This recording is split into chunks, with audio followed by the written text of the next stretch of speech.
ville, faire très attention aux rumeurs parce qu'elles sont très faciles à inventer et à diffuser, et le prix à en payer, il est sans retour, je vous le dis franchement, mais vaut se taire dans la vie et ne jamais rien faire dans ce monde sans s'en référer à un beddin.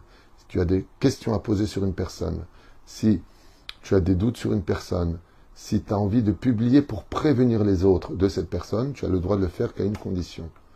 D'avoir été devant un beddin, que cette personne que tu penses du mal vienne donner des comptes. Si le beddin dit coupable, vous pouvez diffuser, alors tu diffuses. Mais que toi tu prennes l'initiative de diffuser, attention, celui, ceci, ça,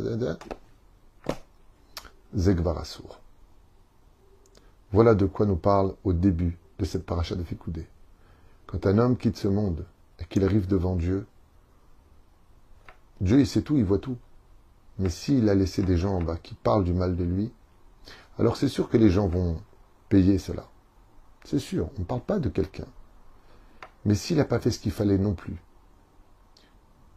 Prenons le cas du pervers narcissique, ce fameux démon au visage d'ange. Lui, en général, quand il voit que sa victime lui échappe, alors il fait le doux, il va manipuler, je regrette, t'avais raison, il va pas s'excuser, hein, il va juste t'amadouer. Et puis ensuite, il va te ramener. Puis quand tu vas te rendre compte qu'une fois de plus, il t'a manipulé, pour te détruire encore plus, te montrer que tu n'es qu'un chien mis en laisse, il va passer à autre chose, la menace. La menace de l'amour affectif, chantage affectif, la menace des enfants, bien sûr la menace de l'argent, puisque c'est un idolâtre de l'argent.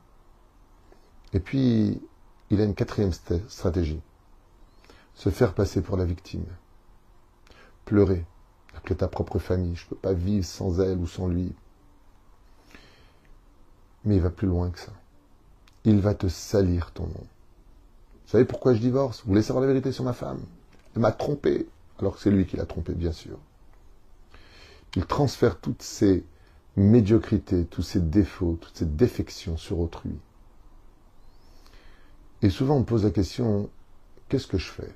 Mon mari dit dans le quartier, ou ma femme dit dans le quartier des choses qui sont fausses sur moi.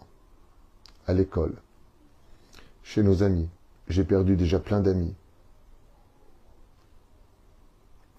Oui, oui et oui. Tu as le devoir de nettoyer ton nom.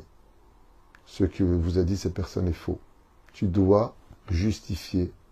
Là où on aura sali, tu passes un coup d'éponge. Oui, tu dois justifier.